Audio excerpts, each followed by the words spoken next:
Week 5 matchups. We're not going to spend a lot of time on the Broncos. No, yes, we are. Yes, we are. We're going to spend a lot of time on this one, Chris. So there's just a lot. Let's just be real. This was one of the most brutal games to watch.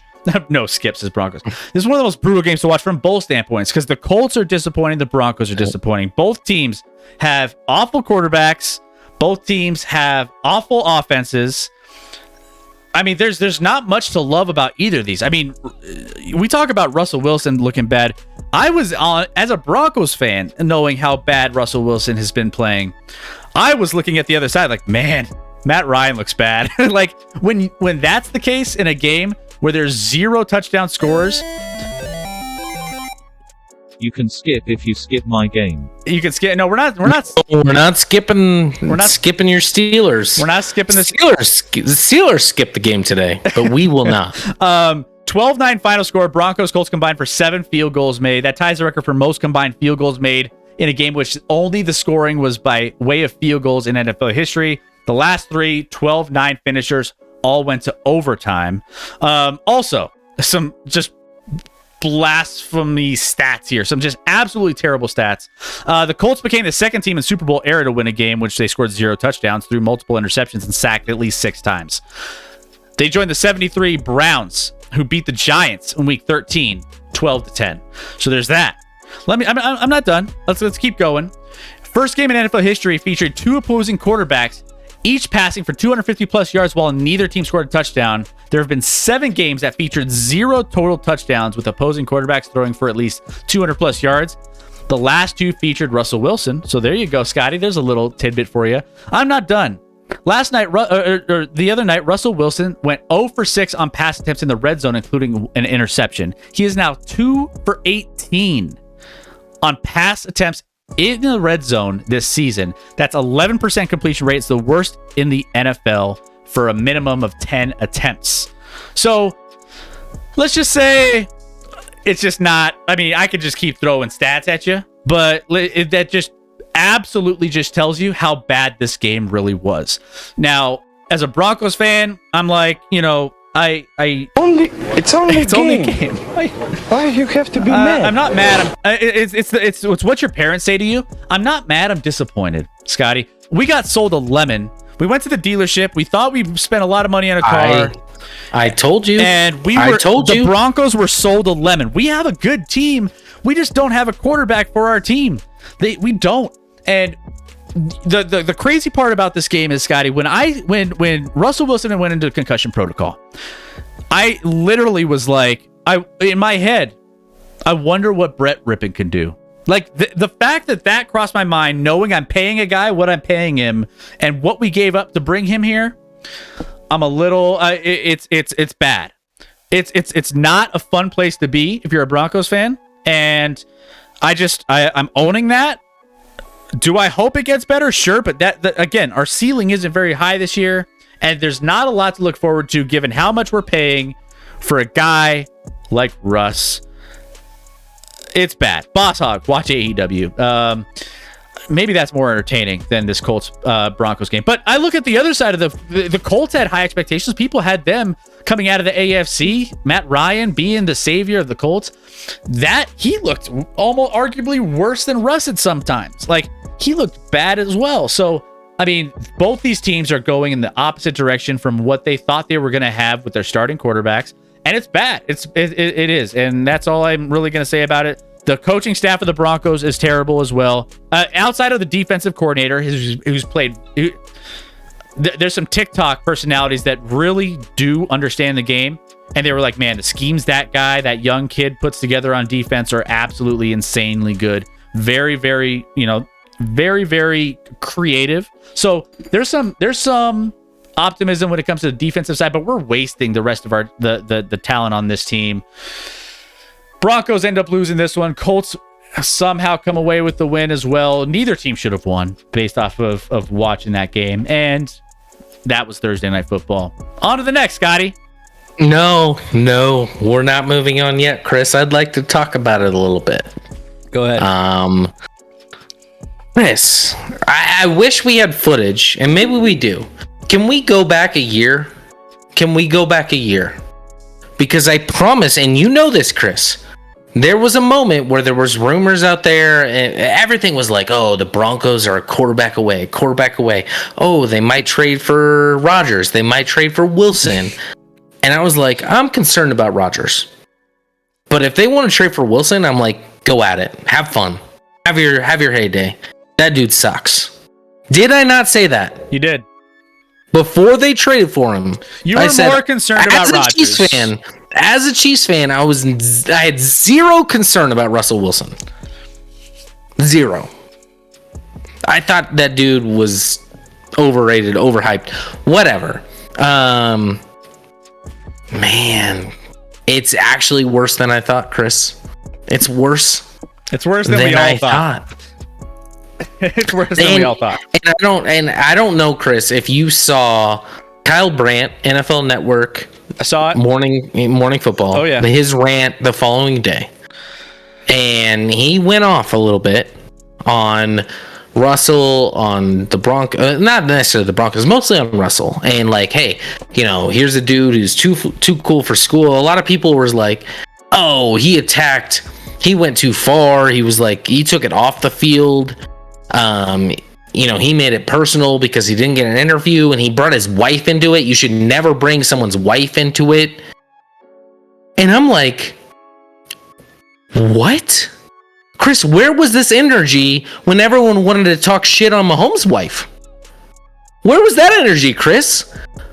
Where was that energy? No one cared when they were talking shit on Mahomes' wife or Mahomes' brother about, oh, you don't bring family into it. You don't bring wives into it. He didn't even say anything about Sierra. He just said literally they were walking together and that Russell denied an interview. He didn't say shit about Sierra. So for people like, oh, how dare he bring up, his wife, is total bullshit. Total bullshit, because that energy was not there when I've had to endure. And I agree. I understand it. I didn't even say like, oh, don't bring the wife into it when you're talking about Mahomes, because that's the only way to attack Mahomes, because Mahomes is perfect. His wife you can attack, his brother you can attack. Yeah. It's fine. It's fine. If that's what you want to do, it's fine. But where was that energy, Chris? Where was that energy? And now it's off limits. Let's just only keep it to on the field product with Russell. Why would someone who's defending Russell Wilson want to keep it to only on the field product? Have they watched him on the field? He's fucking awful, Chris. He's miserable. His own player, as Kyle Brandt pointed out, was wide open on that 4th and 1 for a touchdown, and he didn't even look his way, and that dude slammed his helmet into the ground 37 times because of it, Chris. These guys are already sick of him. There are so many Seahawks players that have already... You don't see this in football, Chris. You don't see active players talking shit on other active players. But, it's happening, Chris. And it's only happening with Russell Wilson. Everything was covered up in Seattle. Now, Richard Sherman after the game was like, oh, I just wish Marshawn Lynch was here to talk about... just run the football, because don't give it to that dude. And even before this, in a press conference earlier this week, Rashad Penny, the running back for Seattle, who played the last couple of years with freaking Russell Wilson, was like, well, it's nice now that I can get in a groove where I don't get checked out of every run call. It's basically, he was talking shit when no one was even bringing up Russell Wilson on his own accord. Everyone seems to hate Russell. Chris, everyone who's played with Russell hates Russell Wilson. But we didn't know about it until now. And now, as a Chiefs fan, it's a beautiful disaster, Chris. It's a beautiful disaster. And now you have to live with it because you paid the man, as Cuban hates so much, $250 million. You live with this shit show of a quarterback that everyone hates, and that this team will hate, and that KJ Hamler already hates, and that you don't have a coach that's going to tell him differently because your coach is terrified of doing something wrong because he's a disaster too. Chris, your team is in worse shape today than it was a year ago. And I'm shocked to say that. I did not think I would be saying that after you get Russell Wilson. You are in the worst, as Nick Wright put on FS1, the worst quarterback situation in all of football is the Denver Broncos right now. Not because they have the worst quarterback. I'm not saying Russell Wilson's the worst quarterback, although because the money we're paying him and what we're locked in for. Because of the money and the lock-in you're in, it's a disaster. It's an absolute disaster, Chris. It's a disaster. I'm sorry. It's bad. It's so bad. You know, it's fine in the sense that... Okay. Why is it fine? We're used to this in Denver. We're like, it's not like this is a new thing. No, you are not. Your own fans were leaving before overtime even started. Which they're not used to losing. Rightfully so. I don't disagree with what they were doing, but you guys are not used to losing. The Broncos franchise has been incredibly successful historically. Historically successful, absolutely. And ever since Elway, we have, outside of the Peyton Manning years, and even then it was like, you know, Peyton Manning was successful, but he was on the back end. We've struggled with quarterbacks outside of guys named John Elway or Manning. So it's like this is our new hell, realistically. Like I'm starting to get understand what this is like. And catch that, ouch, that's pain I hear in Chris. No, it's realism. It's realism. I'm a realist Bronco fan. Like I'm not gonna sugarcoat it. For Bronco fans, I know when it's bad. I know what we're in for, and I'm not gonna say like I'm not gonna when everything's good. I'm not gonna when everything's bad. I take what's given to me, and I understand the landscape. I'm not some delusional fan. I understand the situation. It's not great. I mean, Seattle right now, Chris, got 2 first-round picks, 2 second-round picks, Shelby Harris, whoever that tight end is, and whatever else, and then upgraded at quarterback with Geno Smith. It's just here's the thing: we haven't seen a difference between Teddy. We could have saved money and kept Teddy Bridgewater if we wanted the same type of plays. And you're actually wrong. It's worse, Chris. It's been worse. Well, yeah, 100%. It's not been good. But do I think Russ might get better slightly over the course of the season? It's hard. He has to. There's nowhere to go but up. So I think that you could only be 2 for 11, or what was that stat in the red zone? It's not gonna. How adorable was it that the Broncos, because they want to protect Russell so much, released that he has this injury.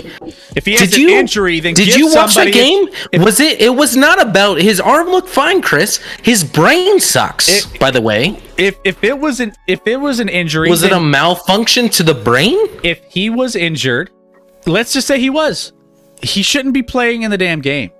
And you put somebody else that can throw the ball downfield, that can make plays. I get it. You're going to come back and say, but he's making $200 million. I get it. To protect him. They went out with this report to protect him, as Seattle protected him, as everyone wants to. Russell Wilson is the child that was always protected and never had to rely on his own accord. Chris. And eventually he's going to have to do it. And it's scary. And it's going to be a shit show. It's scary to think that what Denver got, again, they were not aware of all of the things, and maybe this is the first tarnished part of our GM of making this move, not understanding the background and doing some of his due diligence on Russell Wilson and just going off to that big name.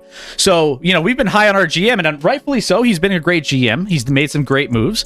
I do think he hired your coach. There's a couple, who kind of suck. Who's not great either. And your quarterback he traded for, who kind of seems to suck. Well, yeah, and there are issues with our coach as well, which I think that will be mitigated at the end of the season when he's no longer a coach for this Denver Broncos. Football Wife's right. You can talk about the dumpster fire in Indy. Indy's terrible too. Indy is terrible. I was wrong on Matt Ryan. I thought he would be far better than he was. He's toast. He's done. The Colts are an awful football team. offensively, especially specifically. Just like these are mirror images of each other when you talk about the Colts and the Broncos. The problem with the Broncos is they're tied to that quarterback for a lot longer than the Colts are to Matt Ryan. Yeah, no, Matt Ryan is washed, like Boss Hog says in the chat.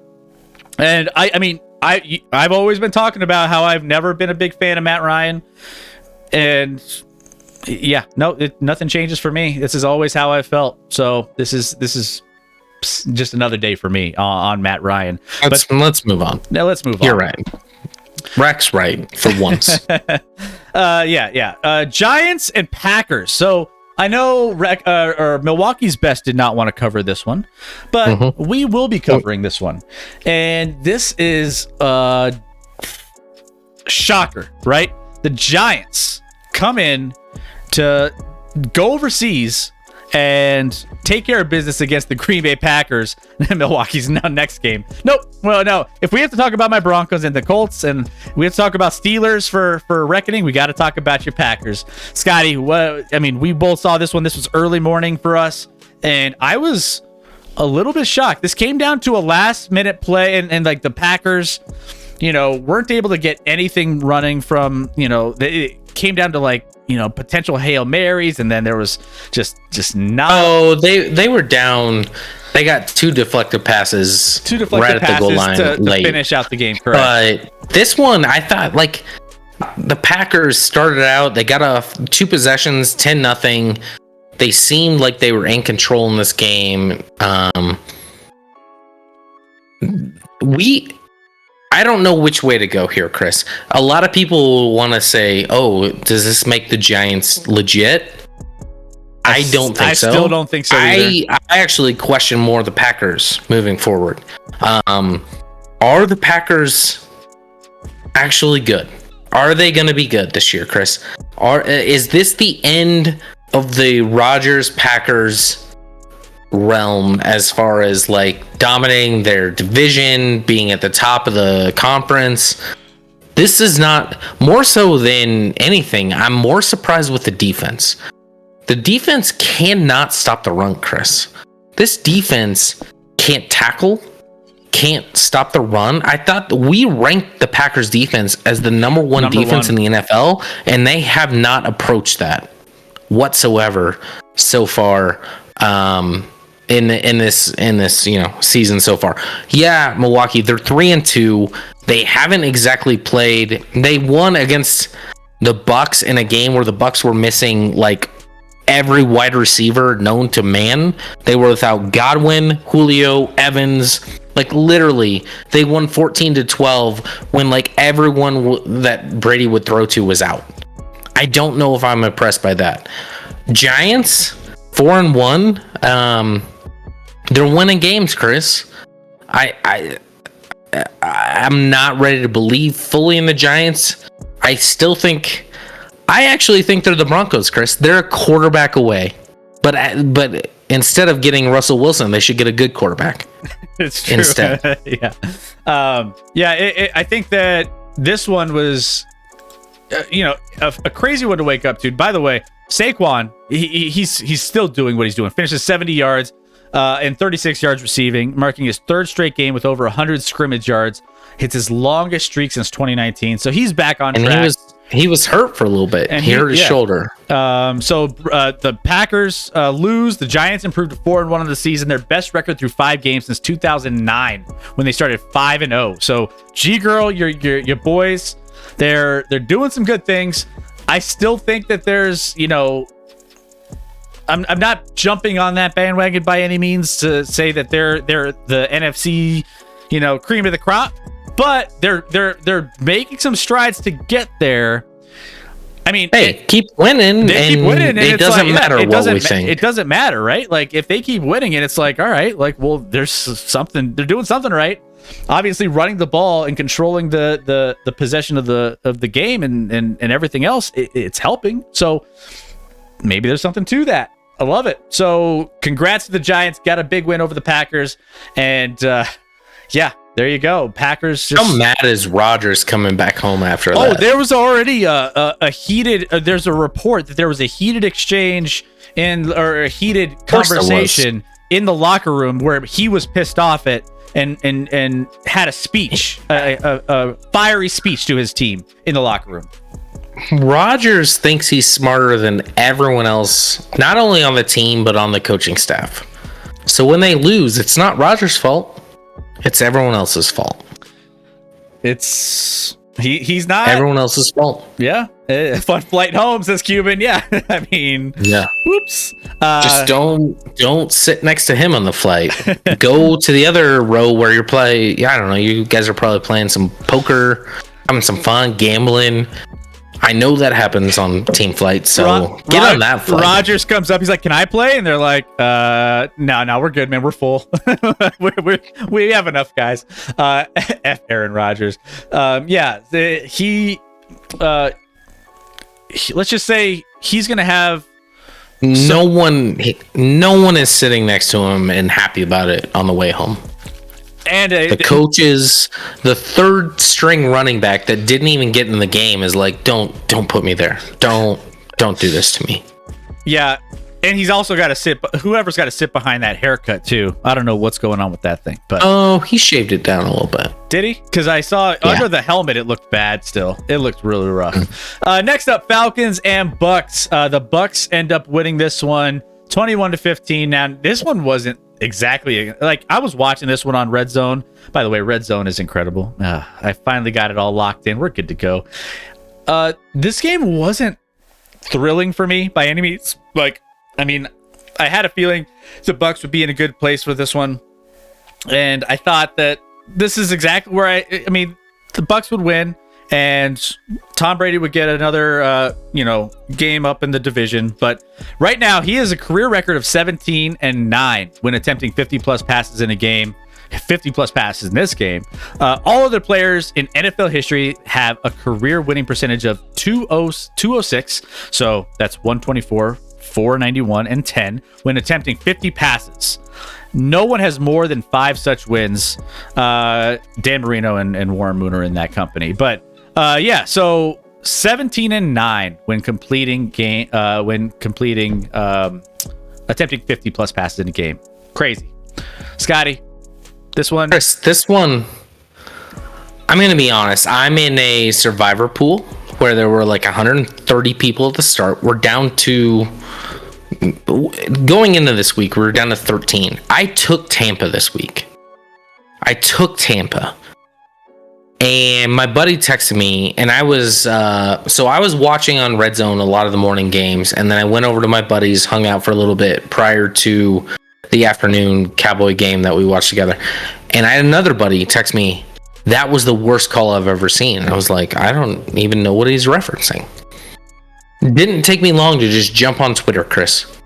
Tom Brady literally got tackled like a normal person.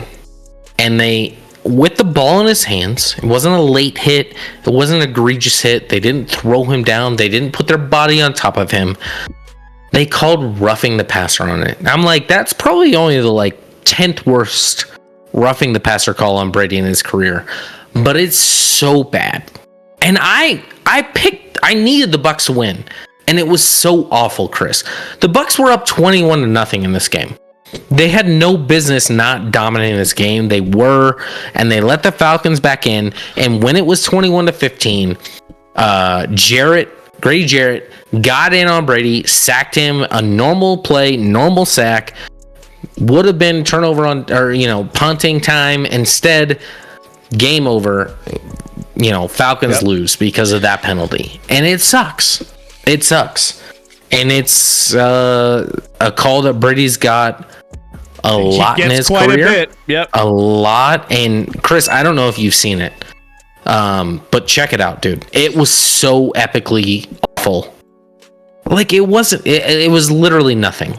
It was a normal tackle and how you're supposed to bring down a quarterback if you're coached up, and it still didn't work out for the Falcons. So unfortunate for the Falcons, who have again been in every game in the fourth quarter. I'm not sure they're a great team, but they have balled out and tried and given their maximum effort, and I respect them for that. Oh my gosh, that's the roughing call. That's the roughing call. I just pulled it up. I just pulled it up. It's just a tackle. It's so bad. That's just a tackle. I remember His helmet an didn't even hit AFC Championship game where they called a roughing on Chris Jones against Brady when he was in the Patriots, where they called contact to the helmet and he literally didn't even touch his helmet, Chris. It happens for Brady. That's just apparently what you're supposed to live with. His helmet, I don't understand that. His helmet didn't even hit the ground. His helmet didn't even make contact with the turf. No. No semblance of that tackle should have been called roughing on that play. Unbelievable. Crazy. Next up, Vikings Bears. The Vikings end up winning this one, and this is one of my best bets of the week, and it pushed. It pushed. It was just, and to be honest, I guess I'll take the push given where the Bears were in this game. I'll take the push. They were up 22-21, and you needed a Vikings touchdown and 2-point conversion. Exactly. Which they got. So when I'm like, oh, I'm upset that this pushed, I'm like, I'm not upset about it. I'll take the push knowing it got exactly where I needed it to make this right. So Vikings end up winning this one. The Bears look good in this. The Vikings, I thought, were okay to start the game, but then the Bears just looked so much better generally throughout the game with like controlling the ball, moving the ball. Like, I don't know. Like, I felt like a game in Minnesota. It's a early game, so you don't have to worry about primetime Kirk. And, there's no way that this should have been more than, it should have been a blowout. And the Bears, I'll give them credit, hung in there. They played good ball and kept it closer, and they still ended up losing. So it is what it is. But Vikings escaped because this did not look good for them at one point. Yeah. Going back to the last game, leave it up to Cuban. He's like, to be fair, that is the closest human contact Brady has had for a while. Cuban always helps us out by throwing the jokes in there. Thank you, Cuban. Rack idea on Halloween: you both shave completely, then do no shave November. Best beard on the night of November 30th is the winner. Loser, I would lose. Why would I do that? My beard is going to be worse. I'm not going to do that. I would put odds on me to win that one for sure. Yeah. So would I. Broncos. So Brady gets that call and Tua doesn't? Absolutely. Unfortunately, it doesn't make it right, but yes. This Bears-Vikings game, I agree, Chris. Like, the Vikings jumped out immediately, looked like they were fully in control. I think they scored on their first two drives touchdowns. So they were up 14-3 right off the jump. I thought it was like, and then actually, no, first three drives, 21-3. Yep. This game looked over from the jump, Chris. And then they kind of bogged down, played down to the level of competition. I think the Bears are bad, but credit to Kirk and the team to claw back and at least get a W and at least push for you. So I'm surprised the Bears were even in this one, especially down 21-3 early. But the better team won, and yeah, I don't know. The Bears got the ball back and did nothing with it. No surprise, because literally that offense is anemic, Chris. They got the ball back. Let me take a look. And fumbled, actually. They fumbled. They got 36 yards, so which is more than I would have expected. But on a 1st and 10 at their own 46, pass and then a fumble from their pass completion and a fumble. So the Bears are going to bear. And then also Justin Jefferson, bright spot. He's kind of had a couple games after his first game where he's like, average. And he popped back last week, had a good game. This week, career high 12 catches, 154 yards, and caught a 2-point conversion pass. But also, he passed Randy Moss, Hall of Famer Randy Moss, during the first drive to set a record for most receptions, 236 in a player's first 3 seasons. So with Minnesota. So Jefferson got 36 games. Moss had 226 catches in 48 games. So congratulations to Jefferson. He is already on his way to being a freaking Hall of Famer if he keeps on with that trend. And there's no reason to say he shouldn't with the talent that he has. So actually, I bet on Minnesota. I bet on Scotty to win. Beards grow faster the more you shave, and Scotty shaves way more. No, I actually don't shave very often. Next, I shave even when I don't have even when I don't grow a beard. I only shave like once or twice a week, maybe. Scotty, this was almost. I told you this on Wednesday. This was almost one of my best bets of the week. I was like, "There's no way." I was like, I didn't make it one of my best bets because I like the other ones that I did. Plus 5.5 for Dallas. They were practically at home with all those Dallas Cowboys fans in LA. They just drove over and just filled that stadium with Cowboys fans. So it was practically a home game for them. But Cooper Rush gets another win. King Cooper here, like Game of Thrones style, just taking over, causing controversy. We talked about this. Pork Chop's back in the chat. Cooper Rush is the one. No, you don't. You want Dak. You want Dak. I mean, Cooper Rush was non-existent in this game, but yeah. But the Rams just are not looking good, man. The Rams look like, the Rams are hard to watch right now, knowing the fact that I think it's got to be Stafford's elbow that, we are going into the season with. It wasn't 100%, and it's just Allen Robinson hasn't showed up in that offense. McVay has kind of struggled to get anything rolling offensively with the weapons that they have, and their defense it's not exactly holding teams down.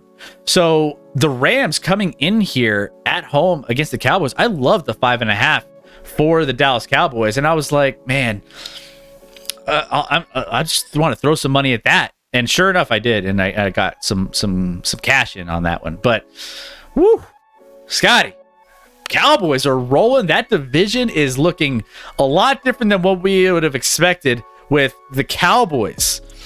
Towards the top of that one with the Eagles, 4-1 for the Cowboys. Eagles are still 5-0 undefeated. We'll get to that game here in a little bit. But, man, what a win. 4 straight wins for the Cowboys under Cooper Rush. Yeah, I mean, this game started out literally Rams opened up with the ball, sack fumble on their first, I think their third, play of the game, picked up and taken back for a touchdown for the Cowboys. A block punt that got the Cowboys points in the first half. So it's not like the Cowboys offense, especially passing game. I mean, I crown Cooper Rush here. He was 10 of 16 for 102 yards in this game. No touchdowns, no picks. Pollard had a long touchdown run of like 50 yards in this game that opened it up a little bit. But the Rams offensively just could not get anything going at any point of the game. They're literally their best play of the game was like a 50-yard pass completed down, and they had to kick a field goal afterwards because they were first and goal from like the 5 and couldn't get it in. They look lost a little bit. The Cowboys defense is real, Chris. I mean, we're 5 games in, and they have dominated every single offensive opponent they faced. Micah Parsons was banged up and only playing like on third downs in the second half in this one, and still got a sack fumble late in the game. Like, he was still wrecking shop. I think we're gonna have a fun game next week. Yeah, we'll see. Anyone who says, and Chop, you're a Cowboys fan. I literally don't know how you would even like think about starting Cooper Rush if Dak is fully healthy. If Dak's fully healthy, he will be the starting quarterback, as he should be in Dallas. He's the better option. Should they run a better offense around Dak? I think so. Play a little more run game, play a little more under center, play a little more play action. I think that will benefit Dak a lot, and this offense could be plenty good with how good this defense is. I don't know if Dak will be back next week, but Sunday Night Football next week, Chris, we got 4-1 Cowboys, 5-0 Cowboys, 5-0 Eagles. Should be a good one. Should be a great one. And by the way, so we got Rubber Ducky in the chat. He is not the better QB, TD. Not even close. It's not close. You guys don't actually believe that. TDs, welcome in, by the way. Anyway, and I told my Cowboys fan that I was watching with today, I'm like, anyone who's saying that Cooper Rush is the better quarterback is not a Cowboys fan. They literally want the Cowboys to fail. No, he doesn't. No, he does not make... No. Oh my gosh, Dak is the better quarterback. Destroy, thank you for the 5. Thank you. Let's go. Appreciate that love. Thank you for the generosity. Appreciate that.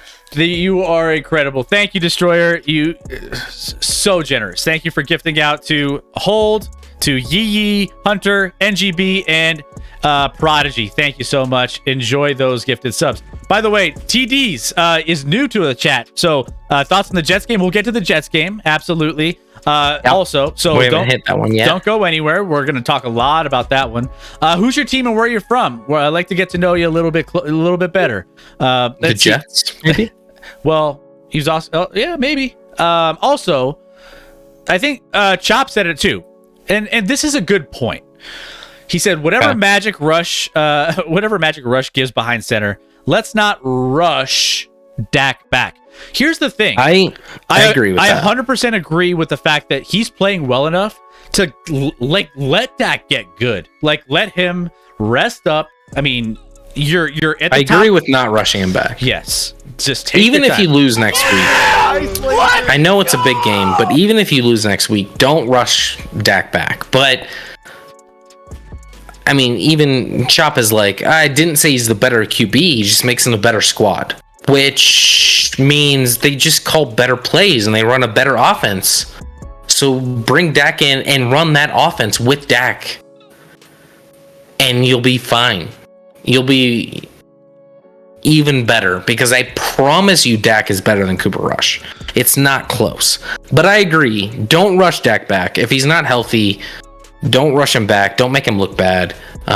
Stick with Cooper Rush, even if it means losing next week against the Eagles. And keep in mind too, you still got to go do it despite McCarthy as well. I mean, there's always going to be the McCarthy effect, as Dak isn't long term, says TDs. I mean, but he's more long term than Cooper Rush. I would say. What are we doing right now? I would say he's a little bit more. He's worlds better than Cooper Rush. I promise you guys.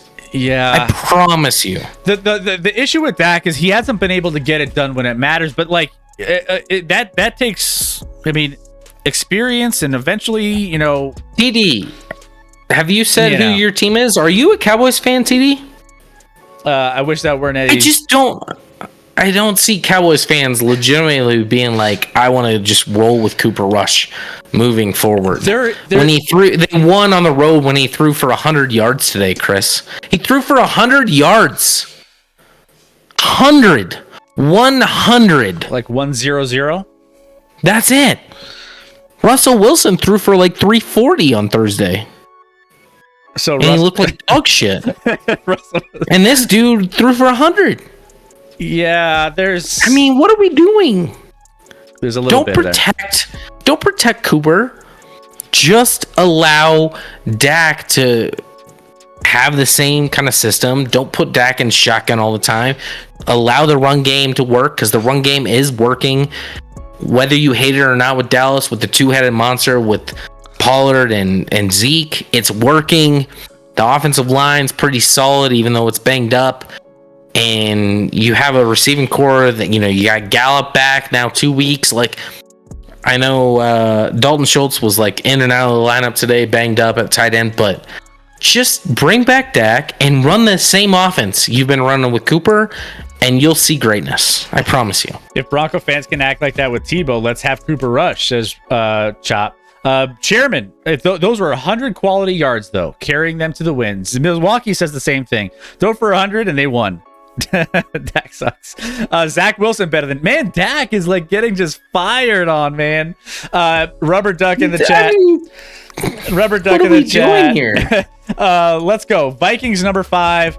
Let's go through this. Cam Dancer rescue the Vikings defense. Disaster Sunday stripping the sound the horn. Ranked 8th Dallas 8, Dallas Cowboys 4-1. Okay, all right, yeah. Keep throwing that in the chat. Like to see what you guys are thinking about all these rankings and everything else. Like throw it out there. I'm laughing so hard right now watching Scotty's face is hilarious. Chops like Dak threw for 500 yards and 3 TDs and he lost. Is that Dak's fault? Is that his fault? Is it Dak's fault when he throws for 3 TDs? By the way, Cooper threw for 0 TDs today and he's your savior. He threw for 400 less yards and 3 fewer touchdowns, and that's the dude you want to roll with as a Cowboys fan. I know. Help me help you guys, because that's the dumbest thing I've ever heard. Oh my goodness, all the Dak hate. I never expected this coming through. I was like we heard it in another chat last week. They're obviously racist, Chris. They're obviously racist. I'm kidding. I don't. Yeah. Last week we were in another chat talking sports and someone mentioned that and everyone was like on that bandwagon and I was like, no, there's no way that the people are on this bandwagon. But now it's like everyone's kind of jumping on it. I'm just like kind of TV. Dak makes the environment worse. How so? Prove it. What does Dak do? The defense that makes the defense be worse, because the offense was shit today outside of a long run from Pollard. So what does Dak do that makes the environment worse? Prove that to me. Give me actual real life numbers that makes Dak make the environment worse. Because that's a made up thing. Now we got to move on, but I can smell it coming in hot already for like Wednesday's show. I didn't know this many people were going to be like TD again. Tell me who your team is. He's the Jets. Okay. He said Zach Wilson. There is no chance if you were a Cowboys fan, you would actually want Cooper Rush to start over Dak. And if you were, like maybe Chop here, you would be what I would question certifiably insane.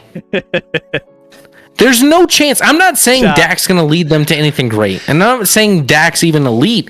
Dak is worlds better than Cooper Rush, though. They've won because of their defense. They have not given up more than like 17 points in a game.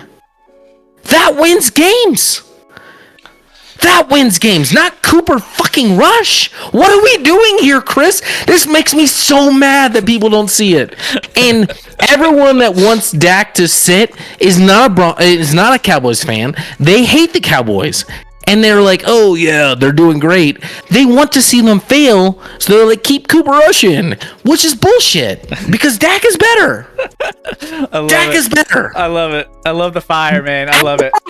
Who's better between Dak and Cooper Rush right now, Chris? Why are we doing this on their show? Why is this wasting our airspace? We might have to save some coming in hot for this Wednesday. 100%. Let's go. How about them boys? Let's go. We'll talk more about that. We got to bring that back up on Wednesday, man, because you guys seem to ridiculous. Garrett Wilson's better than CD Lamb, says TDs. Dak is Milwaukee says Dak is not sucking wins games. Dak's not sucking wins games. Cooper Rush is better than Dak because 10 is better than 4.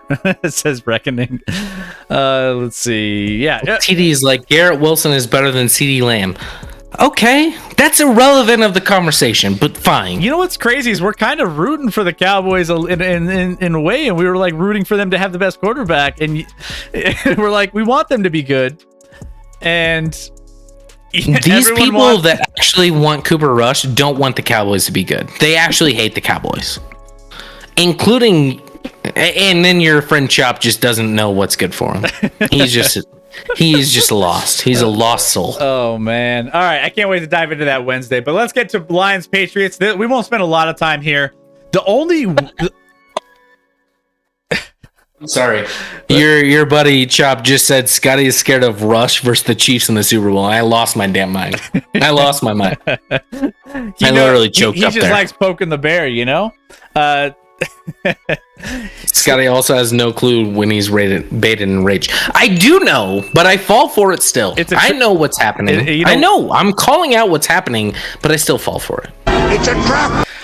Let's see. What do I do about Najee Harris? We're gonna get to Don't worry. 2v2 study hall basketball. Love the name, by the way. Who's your team and where you're from? I guess Steelers, I'm guessing. And yeah, we'll get to the probably trade him for Cooper Rush, apparently. Do we have to talk about this game? No, we're not going to spend a lot of time. But Chairman, we hold you to the same standard as everybody else. If your team gets blown out or if your team looks bad, we got to talk about them for at least a little bit. And the Lions, for once, did not put up points like they typically have in the first part of the season. They put up a goose egg against this Patriots team that's not very good either. And the Patriots end up shutting out the Lions at home 29-0. Bill Belichick is back on track here with a win, but thank you too for the 1 bit. Appreciate that. Thank you so much. Thank you. You are amazing. Thank you for the generosity. Thank you for being part of the community. And who's your team? Is it Pittsburgh? So Scotty, Lions. Let's make this one quick for Chairman.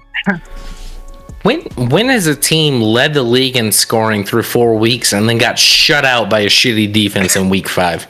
The Patriots aren't even good on defense. I know the Lions were beat up a little bit, but Amon-Ra was a late. Thank you again, 2v2. Appreciate that. Thank you for the 100 biddies. Let's go. Let's go. Thank you, 2v2. We'll get back to you on. I don't know how you get rid of Najee Harris right now, to be honest. I don't think you'll get anything in return. I watched some of that game and he looks slow and like incapable of doing anything right now, which is bizarre. I don't have Najee on any of my teams. I wasn't huge going into the season, but I didn't expect this. Rec could maybe help you out. Thank you, TDs, for the follow. Let's go. First Jets fan, I think. Go. I thought we had one other Jets. Jets. Jets. Let's go. Let's go. Jets with a big win. We'll get into that soon. Talking about this game, I don't know what to talk about outside the Lions were a dumpster fire. The Patriots took care of some bad turnovers. I mean, honestly, I was watching Red Zone and they didn't feature this game a lot. So I haven't got a lot of like film on this game outside of the yardage was actually pretty close, but it does not matter because the Lions literally did not score. This was... I thought the Patriots actually would win this game, but I did not see it going like this, Chris. Does this make the Patriots good? No. Does this make the Lions bad? Well, they already were. It doesn't really change much of these two teams of what we thought going into this matchup. Chairman has a good point in the chat, Chris. The biggest issue the Lions had today, they didn't have Cooper Rush. Exactly. I mean, Cooper Rush is the single greatest quarterback entity we've ever seen in the league. Yep. He's 5-0 in starts, Chris. That must mean something. Quarterback wins is a good stat to use. Harris is not the problem. Pitt, but put Rush on Pitt, and they are undefeated. Put Cooper Rush. We're still talking Cooper Rush. What? So what are we doing right now? It's my quarterback. Okay. I feel like I'm just constantly being baited. I'm not going to fall for it. I don't want to talk about how shitty Cooper Rush is all chat, Chris. Or, I mean, it's like Twilight Zone kind of that we're in right now. It's literally, I'm getting baited all the time. It's getting baited. All right. So, yeah, Patriots. Patriots end up winning this one. Lions win. Uncharacteristically just put up a goose egg and don't hit the over for the first time all season. This makes me want to pick the over next week though, for the Lions. So we'll see. Put poor Scotty over 0. Yeah, thank you, football wife. This is exhausting. Scotty's blood pressure is high. If you haven't gotten a physical recently, very high. Your blood pressure is probably a lot higher than it normally is. I don't really like doctors, Chris, to be honest. They can only deliver bad news, so I'll roll with it. So the next game here is, and again, we'll cover all the games, so don't go anywhere, guys. Jags and Texans, and I think teams listen to us and they're like, man, we got to prove Scotty and Chris wrong. And after us giving all the love to the Jags, saying they might be the best team in that division. They are by far. They still are, probably. Yeah, they probably still are. But then they come out here at home and just lose to the Texans in a 13-6 game. And I'm just like, man, like just when we start, giving some love to the Jags, they just turn around and do a Jags thing and lose to the Texans, who aren't very good. But Dameon Pierce had a great game. He had a great, he was running all over the place. He's a bright spot for the Texans running game over the course of this season. I'm trying to trade for him in fantasy football, so I'm trying to figure out a way to get something, because fantasy running backs are hard to come by nowadays. But Horace Parker, Jags are back to being the Jags. Yeah, they're still better than a lot of teams, but they just do stuff like this, and it's just they fall back into it. Lawrence is a one-game wonder, says TDs. What else? Does ETN have potential to be a running back one, says 2v2. Yeah, I mean, I think you got to be patient with ETN. He had that massive injury. He's coming back, and I think he's getting up to speed. That Jags offense is getting more in a rhythm, so I wouldn't dive off that bandwagon too quick. I think ETN's going to be good, but I don't know if he's ever RB1 because he's just undersized, so he's not going to get the amount of touches in order to truly excel. But in the open field, I love ETN. He's still got to figure stuff out a little bit in the game, but I love ETN. The Jags literally lost this game because their fourth down play calling is just an abomination. They had several fourth and shorts.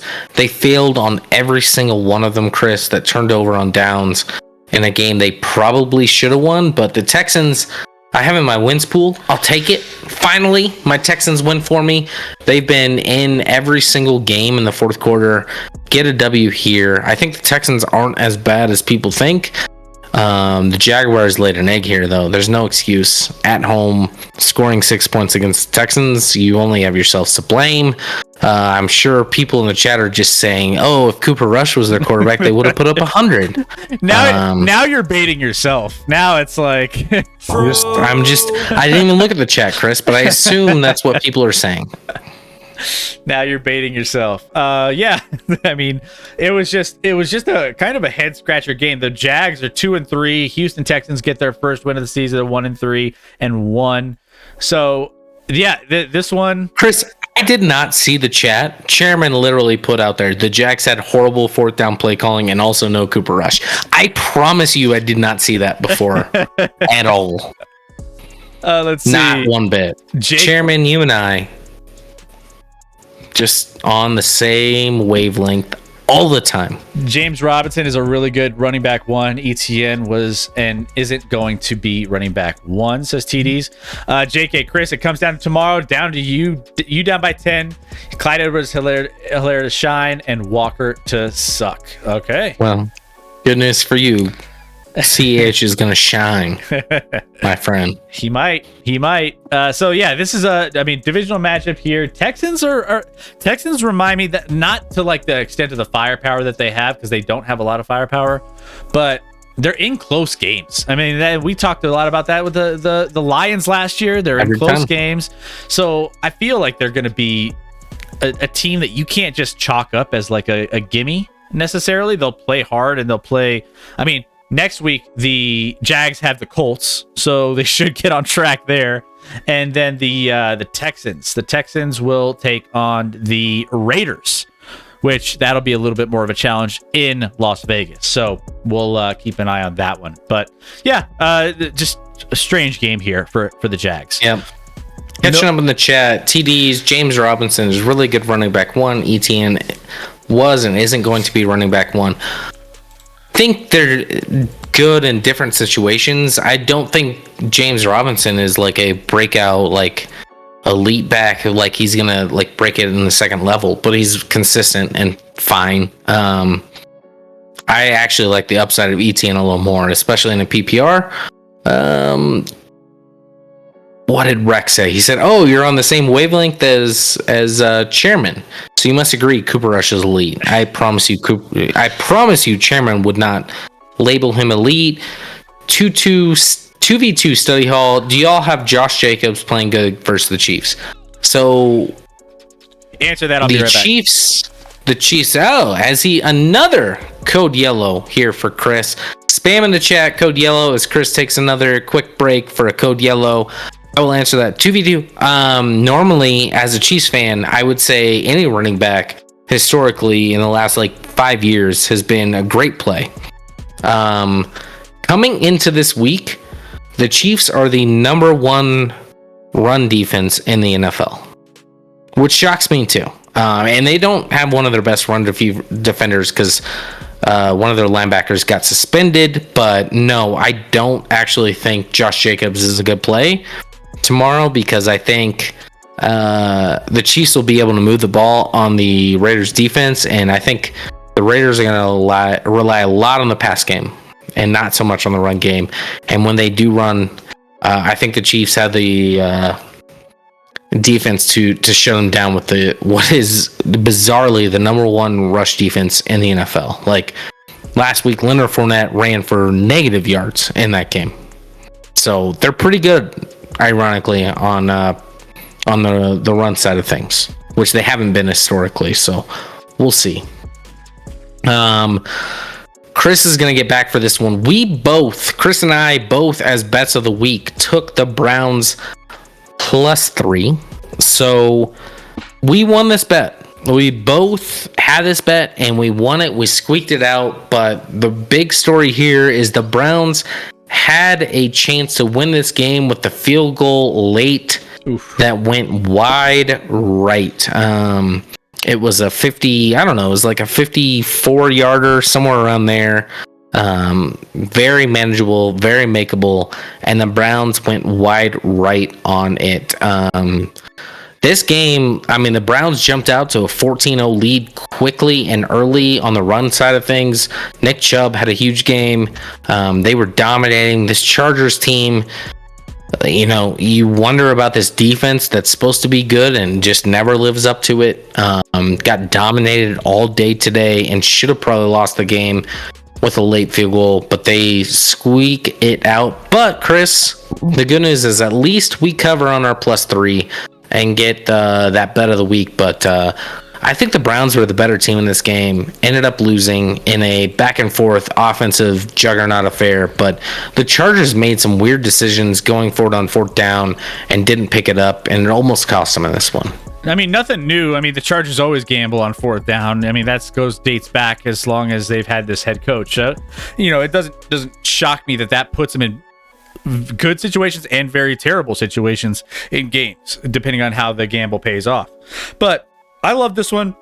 If you came into this game, you were thinking to yourself, this closed at +2.5. I thought the Browns should have won this game outright, like you said. And, this was both of our bets of the week. I really thought I picked the Browns to win this in our pick'em because I was like, man, I could just see this happening, and they almost pulled it off. The Browns started out 14-3 after the first quarter, and I was like, man, this is exactly what I expected this to be, because the Browns have one game plan, that's to run the ball and move the ball on the ground. And honestly, Brissett isn't a terrible quarterback. He can get it done. He's not the best in the league, but he's not the worst. He can move an offense. And the Los Angeles Chargers are not great defending the run. It's a complete mismatch with how they were trying to execute this game plan. So I was like, from that standpoint, I love the Browns here. I thought they should be the ones, -3 in this one, but this ended up being a close game down the stretch. You're right. The Chargers did end up closing this one out and getting out of this with a win very, very narrowly, because they could have easily lost this game. The Browns actually were driving late in this game, and Brissett had an awful pick, when they were at the 10-yard line, and then I thought, the Chargers will pull this out. They went forward on a 4th and 2, didn't get it, put the Browns back in a situation, and they missed a 54-yard field goal that would have probably, it was with less than 20 seconds ago, that would have won them the game. So, Destroy on site. I'm busy tonight, but you guys are doing a great job. Thank you, Destroy. I know you get some subs. It's okay to disagree with us. It's absolutely, we welcome that, guys. So we love, that's what makes this chat great.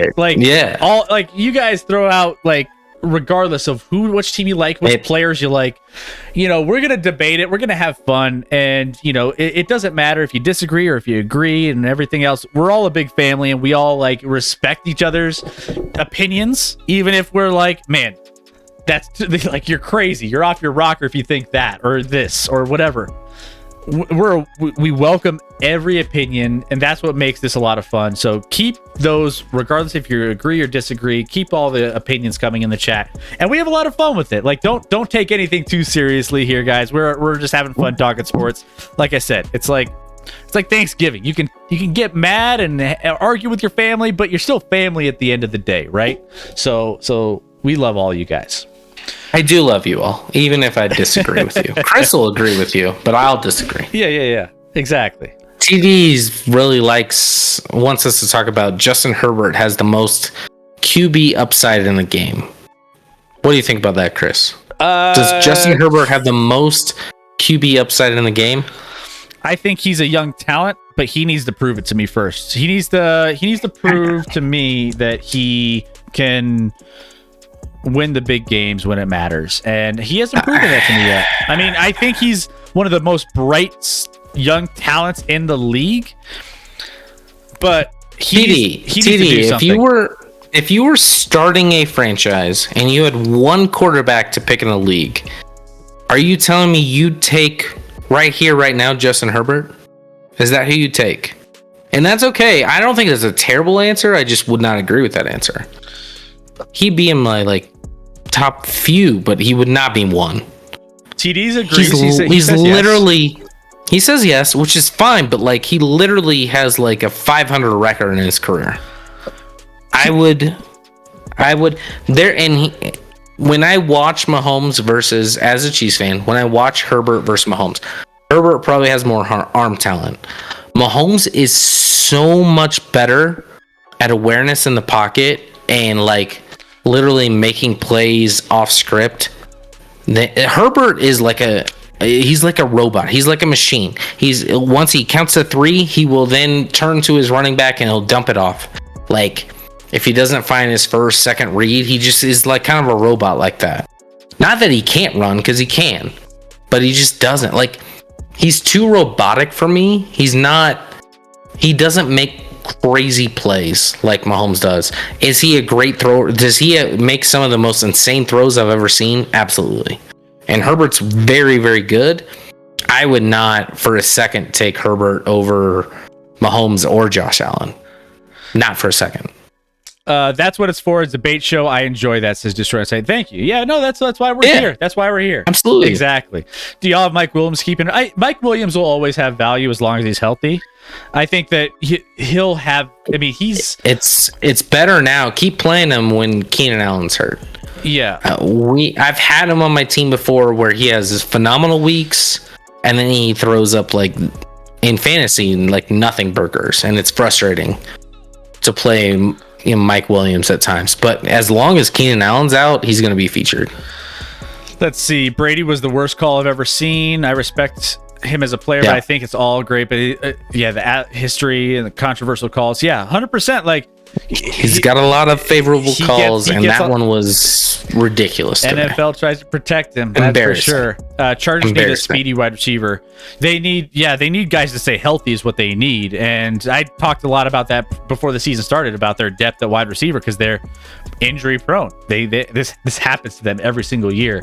But Eckler got on a nice pace today. He played well. He had a huge game. He played very, very well. So that was what kept these Chargers in it. It was only the third time I think it's under Herbert, that they've had a running back eclipse 100 yards in a game, rushing. And he got a lot more than that, and a lot of touchdowns. 2v2, should I trade him before Allen comes back? I mean, it's not the worst idea to sell high, right? If you can get something good in return, it wouldn't be a terrible idea. Yeah. I'm not saying definitely, but if you can get something in return, for Mike Williams right now, I'd do it. All right, TDs, here's your boys. You've been waiting so long. You've been patient. Your Jets come in, and Zach Wilson gets in, and he puts up a 40 spot on the Miami Dolphins. Now, keep in mind, this Miami Dolphins team, is down to their third string quarterback. And now I liked Miami in this point spread early on in the week, and that was when they had Teddy Bridgewater, who ended up getting knocked out with, again, there's some new protocols with concussions and different things going on in the NFL that they just launched as a result. The Tua rule. The Tua rule. So today there was an issue, and there was a lot of questions around it, especially when I was watching on Red Zone of like, well, why isn't Bridgewater in there? He had some sort of like neck and then also head or arm and head or shoulder and head, something like that. Head, shoulders, knees and toes. He had something going on, and it was confusing of like there was reports going back and forth on what really ended up happening with him, but concussion nonetheless. Ends up leaving, didn't come back to the game, ruled out. So the Dolphins were on their third string quarterback, which didn't help their cause against this Jets team, who again, Jets have a lot of nice young talent. Breece Hall had a great game. He played well, and Sauce ended up playing well as well. Sauce had a pick. He had a pick, first one of his career in the NFL. So the congratulations to him. Offensive and defensive rookie of the year says TDs, maybe Garrett Wilson. So this was a big one here. Let's go! Big win for the Jets, and you took advantage, which is what you should do against the Miami team who's on their third string quarterback. And so this was it actually was pretty close. It was for the longest time. Like, it wasn't a blowout the entire time. Like, this game got out of hand in the fourth quarter, because right now, I mean, the Jets were leading. It was 14-14 in the second plus the 5, so that's 19-14. It was never 14-14. I don't know what you're talking about. In the second, and it's points in the second quarter. Oh. Okay. Yeah, points in the second quarter. Gotcha. Yeah. It was 19-14 going into half. So, and then there was only Miami closed the gap, 3 points in the third quarter, nothing by the Jets, and then the Jets just exploded in the fourth quarter for 21 points to put this out of reach. But I mean, snap a 12-game skid against the AFC East, so the Jets didn't have a lot of success coming into this one against their division. But here you go, they get that win. They improved to 3-2, which is, hey, you're above 500 for a New York Jets team that you'll take that, especially Jets fans who are like looking for that nice, promising young core of talent. Zach Wilson, Breece Hall, and company, Garrett Wilson, everybody. You want to see that from a young team. They have a lot of talent from that perspective. On the other side, Thompson was the quarterback for the Miami Dolphins for most of this game. So, the Jets coming up, I want to see them do it against some of these better teams. They got the Packers next week. That'll be a challenge for you. So, you'll take on Aaron Rodgers and see what happens there. But what did you think about this one, Scotty? I mean, if you're a Jets fan, you're just happy you're competitive and winning some games. Like, I don't think as a Jets fan, you're like, oh, we're a serious, contender. This game, as you spoke about, was literally 19-17 in the fourth quarter, Chris, and the Dolphins missed, with 13 minutes to go, a 54-yard field goal that would have put them up. So literally, a lot of times you'd be trailing in the fourth quarter if you're the Jets in a game that now on the scoreboard looks like a blowout, but it was literally like you took that missed field goal, you went and scored a touchdown, which was like a 50-yard drive, then a fumble immediately, you score on a 5-yard drive, and your final drive that gets you over the top was also like a 30-yard drive. So it's not like they were just marching up and down the field, but you see signs from Zach Wilson. Chris, I was high on Zach Wilson in the draft, so I'm here to I hope he can be what I think he can be. I'm still not convinced, but they did what they needed to do. Unfortunately, Bridgewater got knocked out. You're down. I mean, the Dolphins were with their, rookie quarterback that was drafted in like the seventh round this year. So not a lot to work with, even with the weapons at wideout. That's hard to deal with if you're the Dolphins. So I don't toss the Dolphins too much, but the Jets getting a win is, they're doing what they got to do. And if you're a Jets fan and being 3-2, you're excited. At least you're competitive and you're winning some games that are close and doing things like that. Are you like a factor in the AFC? I don't, obviously not. No, not yet, but you're moving in the right direction at least. And not to mention, the Jets have had like a shit ton of like injuries to their offensive line and positions like that. So you have some rookies.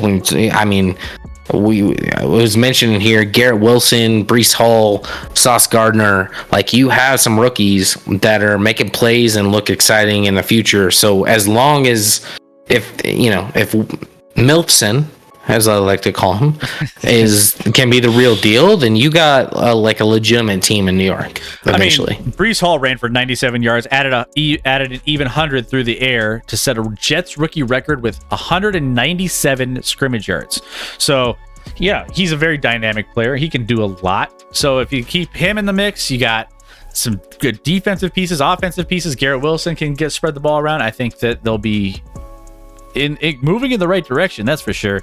But let's see, Zilf Wilson, need to buy Wilson a MILF next weekend, distract him. Says those Milwaukee's. Might make him play better. Denzel Mims still there, says Cuban. Can't be sure. I don't think so.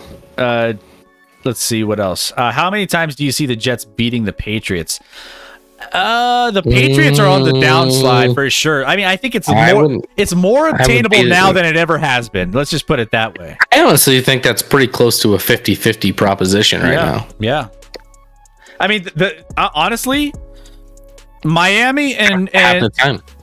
Miami with a decent quarterback. I mean, obviously, even with Teddy Bridgewater and Tua, they've been winning games. Plus, you got Buffalo, who they're the top of that division. And then you also have the New England Patriots, who are going the opposite direction without the young talent, without a lot of the promising, pieces. I think the Patriots it's going to be crazy to see the Patriots at the bottom of that division here soon. If the Jets keep developing the way they do. Swishman, first time I win this week in fantasy. If Josh Jacobs scores less than 10.8 points, what do you think? Scotty just talked about it a little bit. I threw out that the Chiefs are actually number one in rushing defense so far through 4 weeks. So is it doable? Yes. Is it gonna? I mean, it's a tougher matchup. If he does not score a touchdown, you're golden. He will not get that in yards. If he scores a touchdown, obviously it's going to be tough.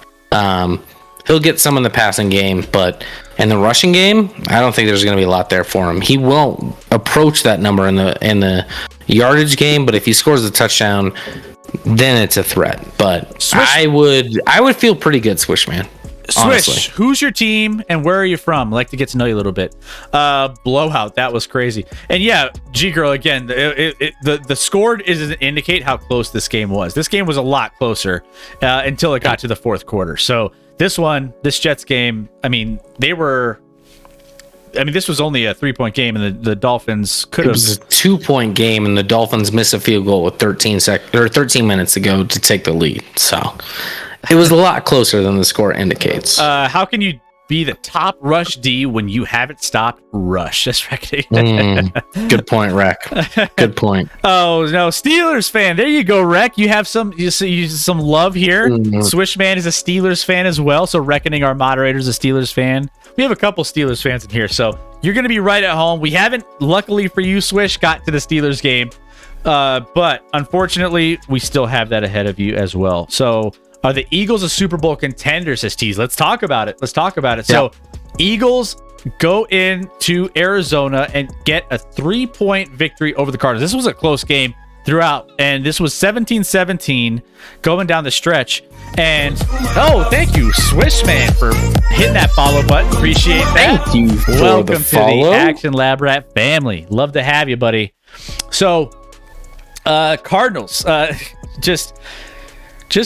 you struggle to get the most out of Kyler sometimes, and like Kyler is after the big contract and everything else, and you're waiting for him to pop off. I'm waiting for him to pop off for my fantasy team. He's been okay, but man, he has not lived up to expectations for my fantasy team.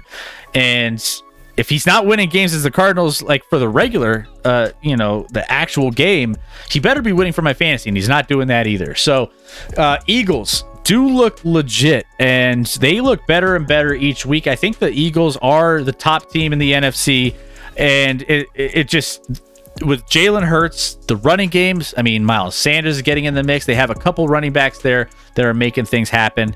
I love what they're putting together. And then offensively, they can throw the ball down the field with all the different weapons they have in their wide receiver core. Their defense has good defense from different levels. So, you know, their pass rush, their the linebackers, their secondary is all pretty good. Like overall, I think that they're a team to watch for sure to come out of the NFC. But Eagles have scored the most second quarter points through 5 games in NFL history, 92. They have the second best second quarter point differential by any team through 5 games in NFL history. Both marks had stood for over 80 years until today. So, you know, they play well, you know, in these games. Now, keep in mind, they score all those points and it was still a close game in the second half. So you got to keep that, you know, in perspective. But they're still winning games and they're still doing it the way they want. And that's, you know, being dynamic offensively and being a decent defensive team as well. So, Scotty, you jumping on the Eagles bandwagon? I like the Eagles a lot, but clearly what we've learned through the chat today, Chris, is they are far behind Cooper Rush and the Cowboys. They can't even sniff Cooper Rush and his ability to lead the Cowboys to a Super Bowl. No, I like the Eagles. Here's my thing. I actually put on Twitter earlier in the week and whatever, like, because I didn't think there was a question on who's been the best team in the NFC through 4 weeks. It was the Eagles. Pretty clear. And I was like, who's the second best team in the NFC? Who's good in the NFC right now, Chris? Who's good? The NFC low-key sucks.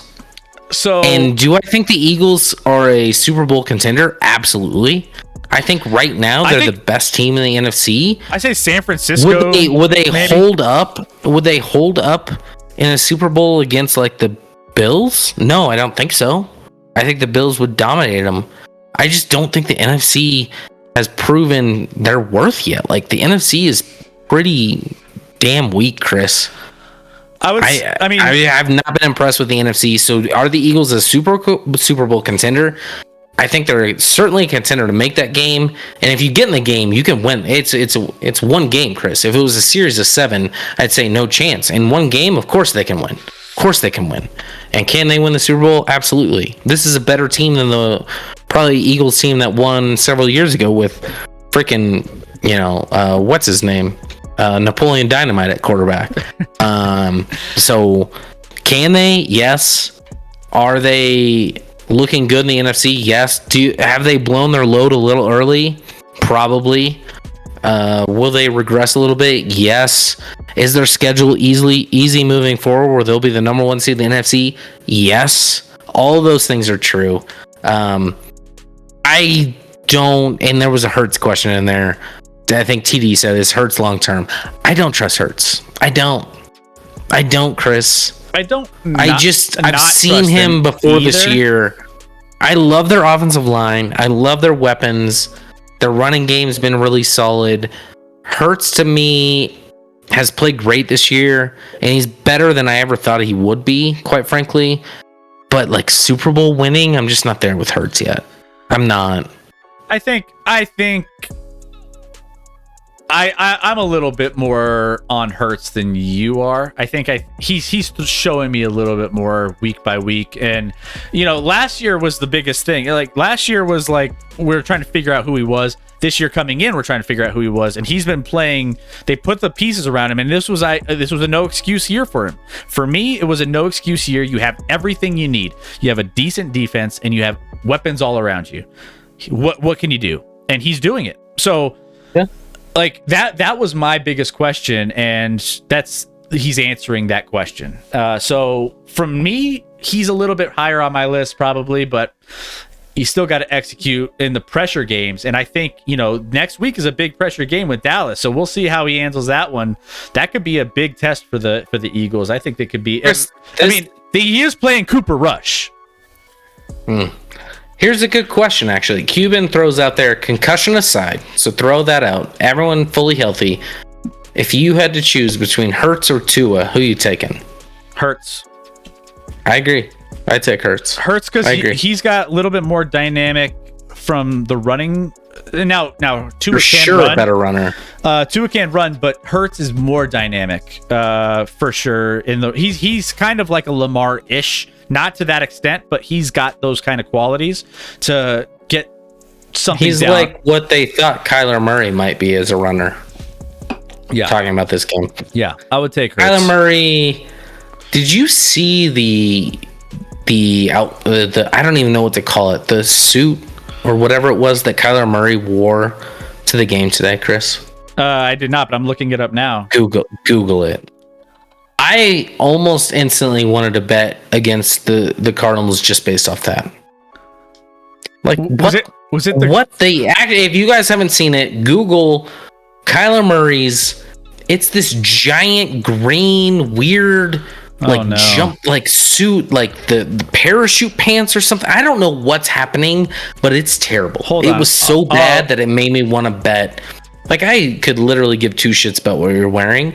This was epically bad, Chris. Hold on. I got it. So bad. Here we go. I got it right here. Oh my goodness. It's this green thing here. Yeah. That's it. And make sure you get a shot where it involves the pants. Because the pants are like fucking 1970s. We're going to a disco party. What are we doing? Oh no. Kyler? Oh no. Look at those pants. Oh no. I mean, I almost laid my life on the line betting against Kyler Murray. Fortunately, he actually covered in this game. But I was just like, what are we doing, Kyler? People are already giving you shit, and forget the whole suit. Look at the shoes, Chris. What are those? What are those? Zoom in on those shoes if you can. He's actually trying to add 6 inches. You're not fooling anyone, and they're fucking awful. What are we doing, Kyler Murray?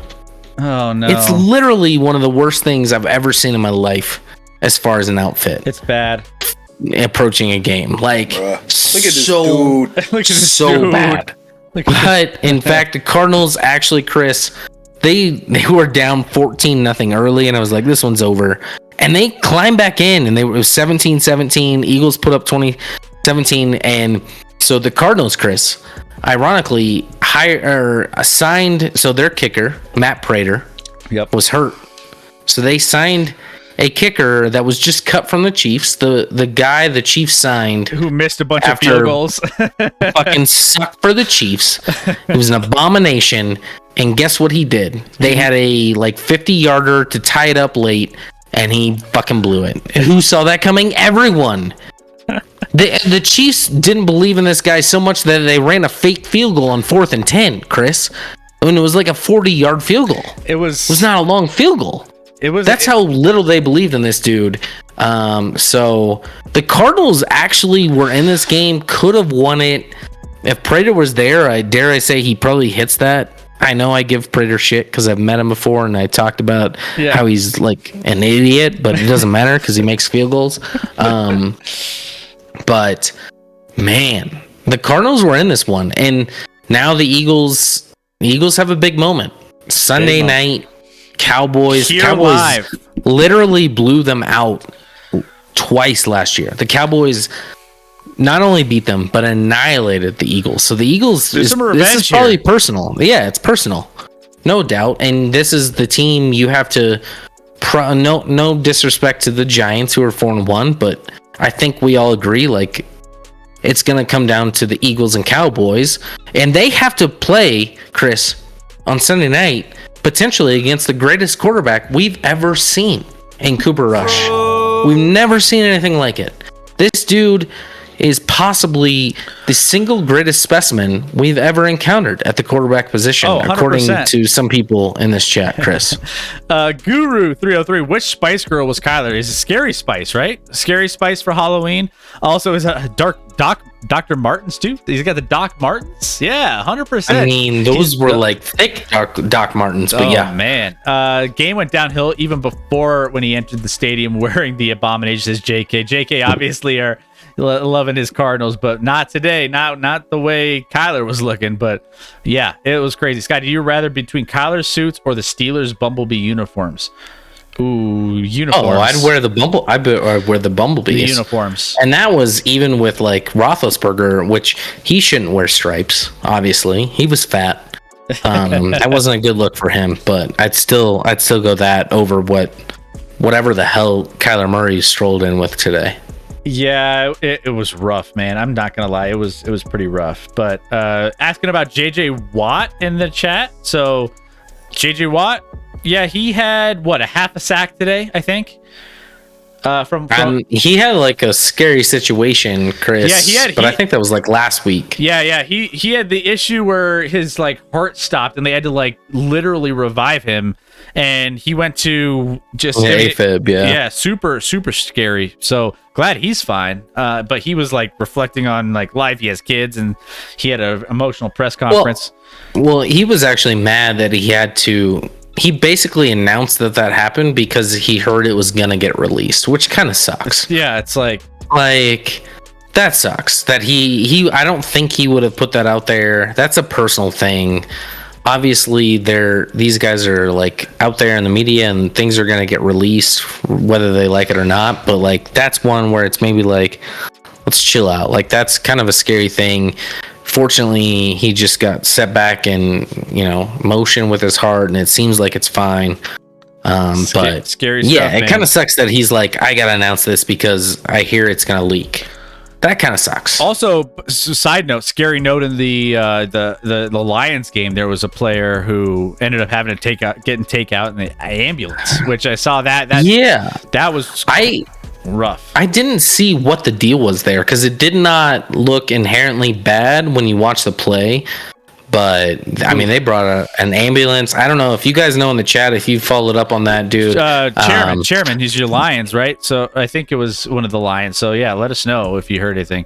But football wife, God bless JJ. Yeah, he's a good dude, man. He seems like the most genuine guy. Like I've never met him, obviously, but we got to have him on the show sometime, maybe, and we'll talk to him. Hey, we'll bring him Whiskey, what's going on, Whiskey? How we doing? Whiskey Echo Bravo. How we doing? Let's go. Who's your team, Whiskey? I forget. Remind me. But all right, here we go. All you Steelers fans out there, this is your time to shine. Scotty, you got baited into a bet of the week here, thinking the Steelers were going to cover 14, and then this game just got worse and worse. This was one of my bets of the week, and it covered. This was under 47.5. It's somehow covered for you because the Steelers only put up 3. Well, and that was one of the reasons why I liked this bet, was because I didn't know how the Steelers were going to fare with Kenny Pickett and this defense of the Buffalo Bills. And like it was kind of like a weird situation for the Steelers to like go up against a team like this. And I thought maybe the Steelers would put up maybe 10 max. They put up 3. So this was it was a tough one. It's a beautiful day to be a Cowboys fan, says Whiskey Echo Bravo. Wait, let's go, boys. Without anybody. Wait. Yeah. That's what I was going to go. Whiskey. You're just before you get influenced by the chat. As a Cowboys fan, would you prefer moving forward a healthy Cooper Rush as your quarterback or a fully healthy Dak Prescott as your quarterback? As a Cowboys fan. No influencing. Not influence you. Yeah. Nope. No influencing. Nope. Just who would you prefer? I'm so pissed because I had T. Higgins in my lineup. He was active, and then he proceeded not to play a single freaking snap in the game, which bullshit. How is that even possible for fantasy for a player to do that? Says this guru. It's tough, man. I know. I've been there. World of fantasy football. Fantasy football kills you like that. It's tough. I'd keep it with the hot hand and start Rush. Like even when Dak. Wait. Just to clarify, Whiskey. When Dak is healthy and ready to go, you would stick with Rush. Just I want to clarify that and make sure it's because we've had a debate earlier, Whiskey. Yeah, we're just Rush Nation. This is like it's like bruh. What is happening? I'm just trying to remain calm right now, Chris. I thought it was only Cowboys fans that were wanting Cooper Rush. This is like honestly, Cowboys fans are they see wins as if it's a real. Whiskey. Did you see Cooper Rush throw for like 100 yards passing today? Did that impress you? Whiskey, we've been having a crazy debate a lot of this since the game ended. I'm not saying Dak is like a top 5 starter in the league by any means, but like he's so much better than Cooper Rush. I promise. Help me help you guys. Help me help you. It's about play calling. If the Cowboys stick to this play calling and insert a far better quarterback, they will be far better off. Keep in mind, we want the Cowboys to be good, I think, right? Like, bro, this he will show it, bro. Because I promise you, the moment he's healthy, Whiskey, it'll be back to Dak, and there's no, I don't even know why people are like doing this. He's so much better than Cooper Rush. He's so much. Cooper Rush is like the 40th best quarterback in the league. Maybe, and that's probably generous. Then great. If he can win, put him in. See, Whiskey's in. Hey, he's like, all right, there we go. It's just about winning. All right, ride the hot hand. All right. So, well, it's going to be a topic of conversation moving forward. I can't wait. Hot hand went for 100 yards today. He threw for 100. The defense is carrying a lot of like this too. Let's for sure. Yeah. Poor Scotty. All right. Football, help me. Like I'm exhausted explaining how I can help people, like Cowboys fans. Steelers, Bills. So again, Scotty, touch on this one. The Bills owned this game. This wasn't even close. The Bills just kept, every time I looked up, I was worried the Bills were going to cover the over by themselves because they just kept putting up points. And I was like, second half rolls around, they'll start running the ball. They kept all of a sudden getting in the red zone. I'm like, stop it. They finally slowed things down. This was a get in, get out game for the Bills, like I anticipated. They scored 38 against the Pittsburgh Steelers, and we're like, all right, that's it. We're good. So I was able to cover somehow because the Steelers, I didn't expect. I thought maybe they would score maybe 10 points, but I thought the Bills would just like be happy with a, close win, low scoring game. 38-3 final. Bills end up winning, and the Steelers fans are just kind of in a rough place here. Steelers are wide open for the number 1 pick, and then what do you do, Chris? When you have the number 1 pick and you drafted this quarterback that's probably not very good. Do you draft a new quarterback? I would, but they probably won't. The Steelers are that bad. Wreck, I love you, dude. And you're like, at halftime, you're like, oh, this is expected. And it wasn't even halftime yet. You're like, oh, it's expected. That's what happens when you face an elite offense without 2 of your secondary players. By the way, your 2 secondary guys that were out were like mid. They were like your average run-of-the-mill secondary players. And you were down, you had given up 350 yards passing in the first half to Josh Allen. That's not expected. That means you're dog shit. Your team sucks. Wreck, I'm sorry. Your team is awful. They're so, and I bet on them this week, and I feel like an idiot. They gave up a 98-yard pass to Gabe Davis off the top. They gave up another 50-yard plus touchdown pass to Gabe Davis later on. Gabe Davis, fantasy owners didn't even know he existed through 4 weeks, but this week he went off. He's all right. Terrell Edmonds, how many points is he worth? A half point? Do you lose 38 to 3.5? Because he's not worth shit.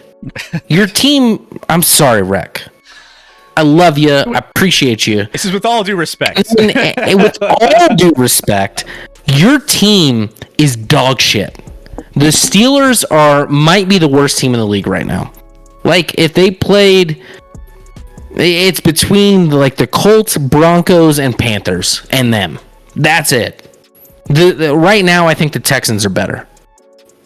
Quite frankly, the Steelers. Don't tell me you're missing 2 secondary players, so it's okay to lose 38-3.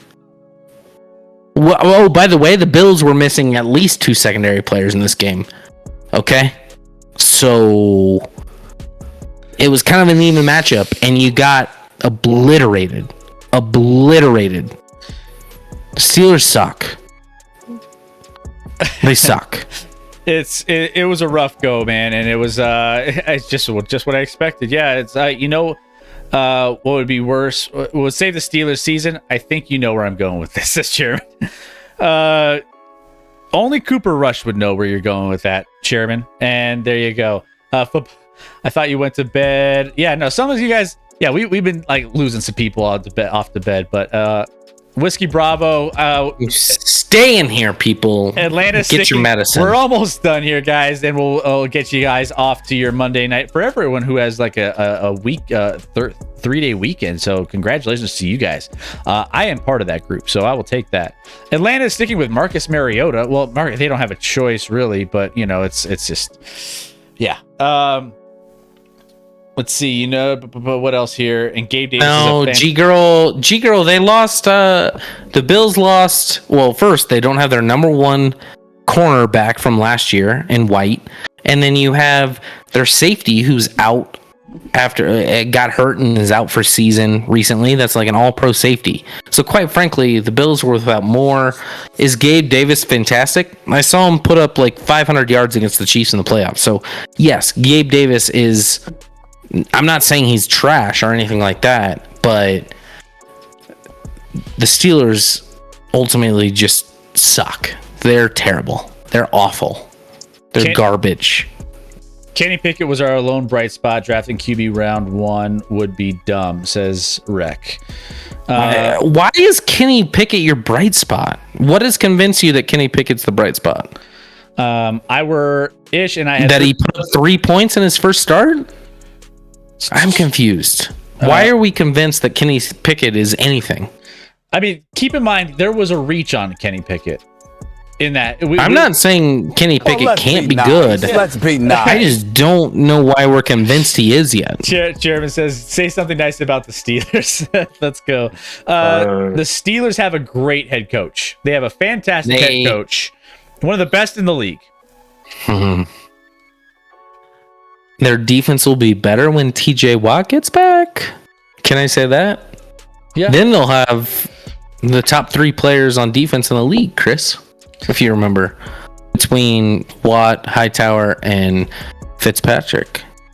Chris, that's a lie. Tomlin sucks ass. Does he though? I mean, or is he just have what he? This is what he has to work with. It's so bizarre that Steelers fans are the only one who hate Tomlin. I would love, and they don't appreciate that Tomlin has turned trash. Tomlin has turned trash into gold. Stop.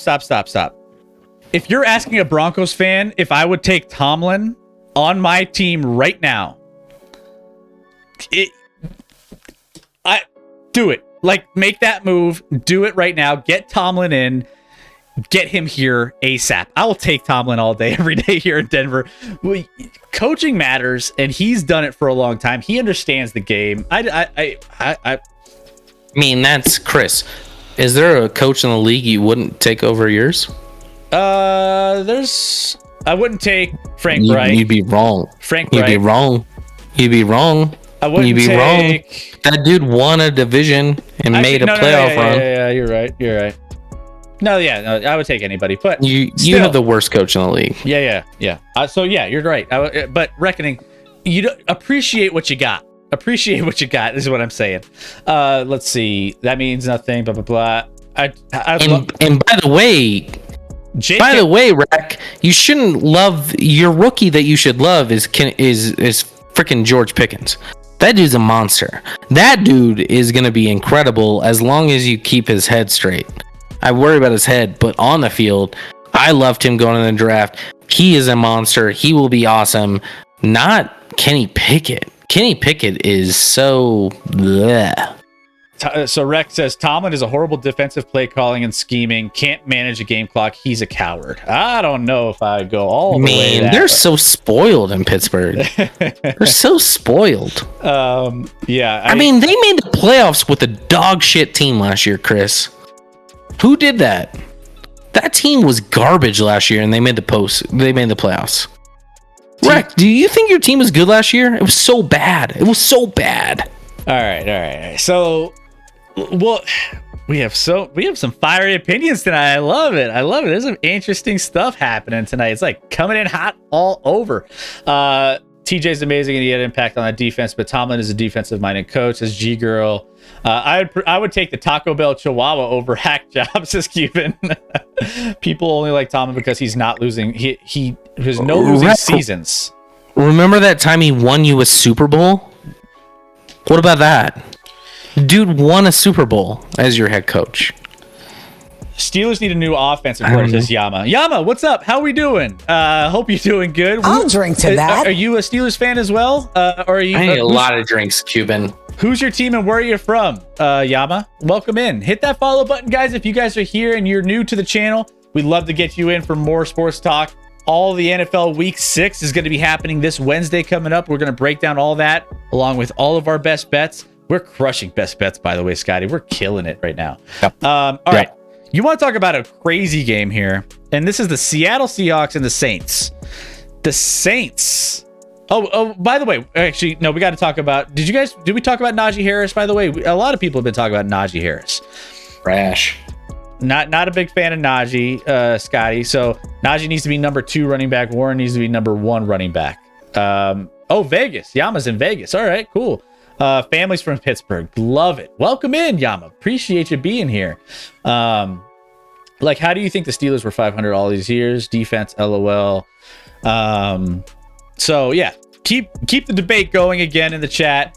We'll move on. And why isn't Taysom Hill just doing everything for the Saints? Like, literally, why does Jameis Winston exist when Taysom Hill is on the same team?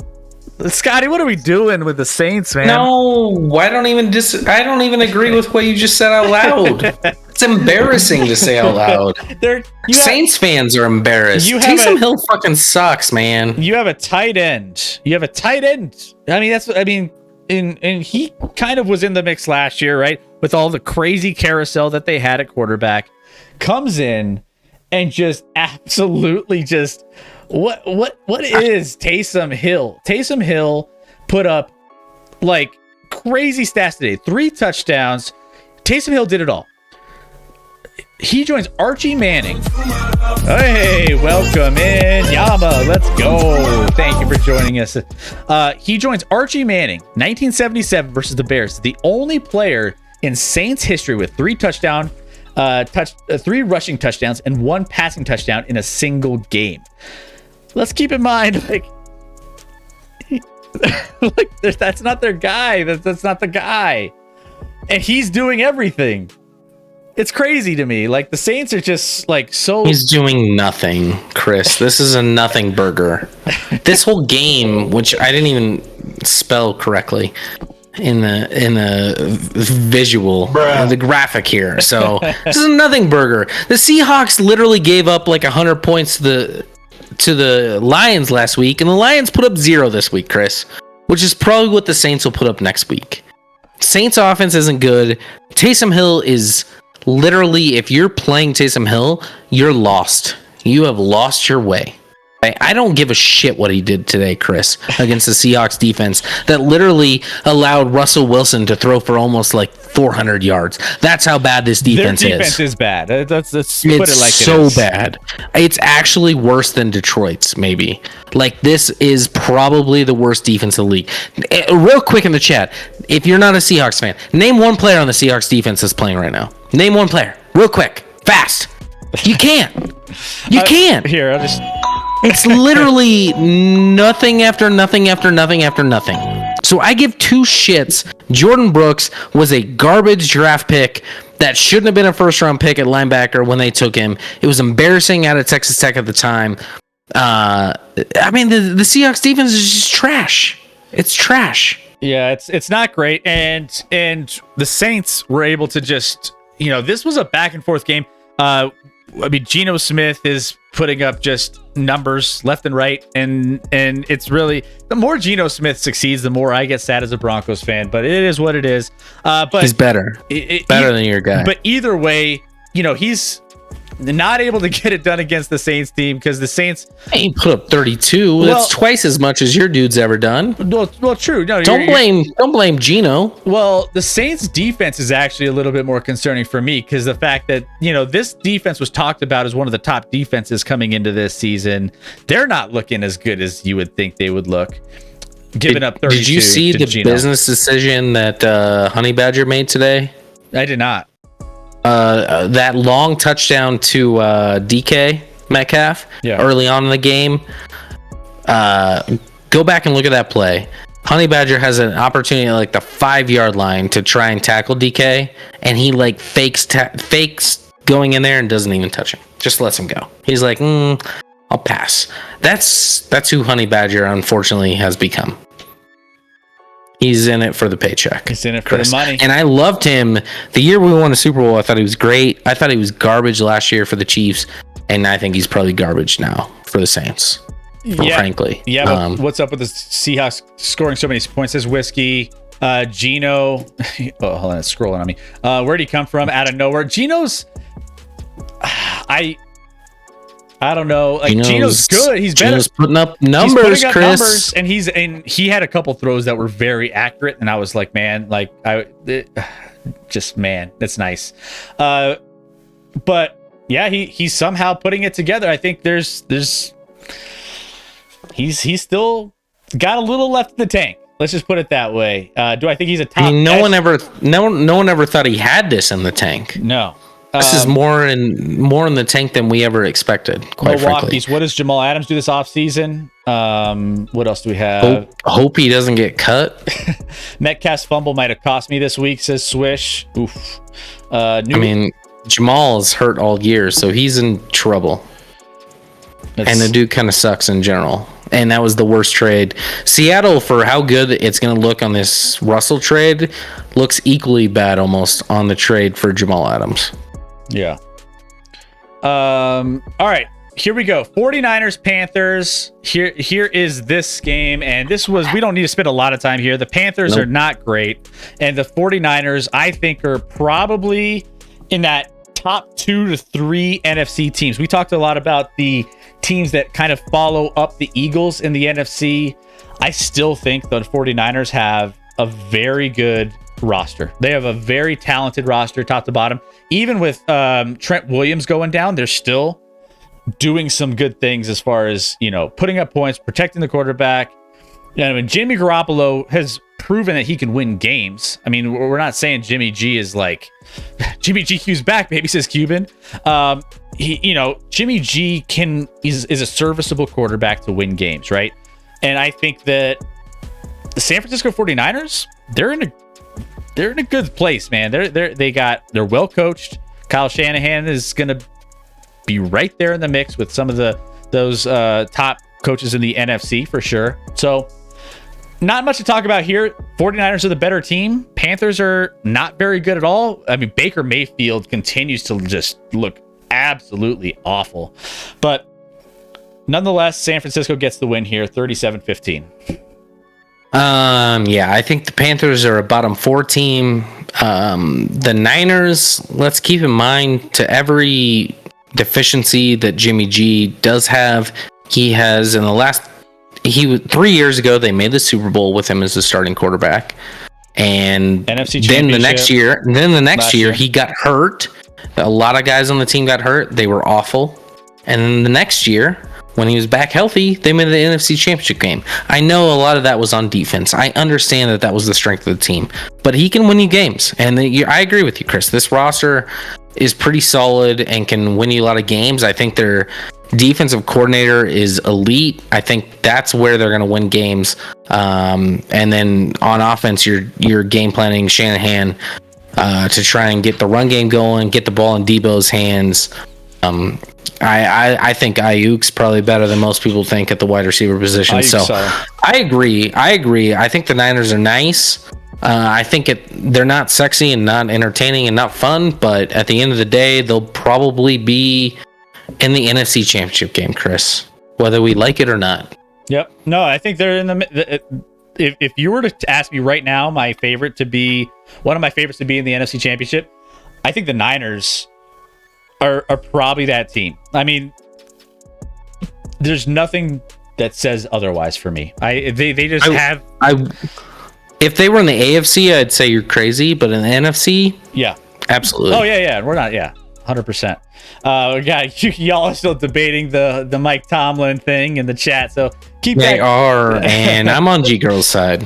I don't know. Why do Steelers fans hate Tomlin so much? The dude has like does he even have a losing season? Not many. I don't get why you would hate a head coach that's been so successful like he has. And quite frankly, if they're like, well, recently he hasn't won anything, it's because your roster kind of sucks.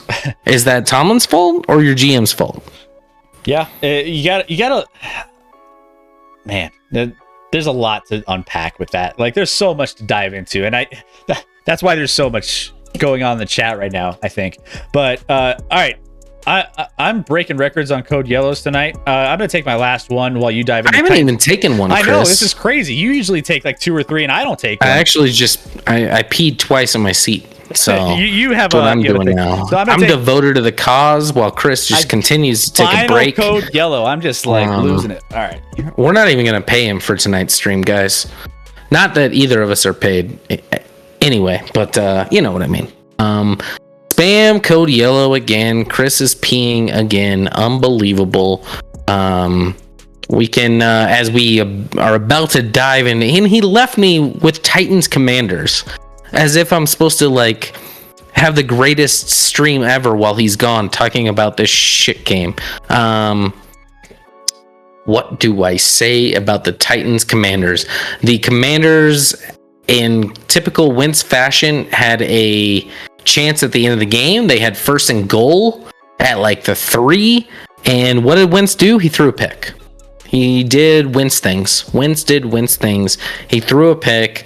The Titans now are winners of 3 straight. Does that make me feel like the Titans are a competitor in the AFC? Absolutely not. I think they're the same team that lost embarrassingly in the first 2 games. Is Henry still a good running back? No, he's a running back that just gets a lot of carries to build up stats. TD. I think Henry's pretty washed at this point. I think the offense is boring and not dynamic.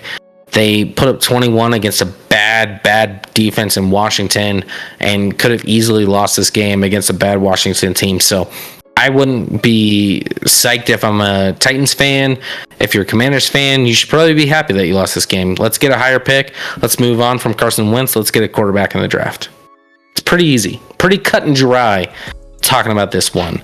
Gonna be honest.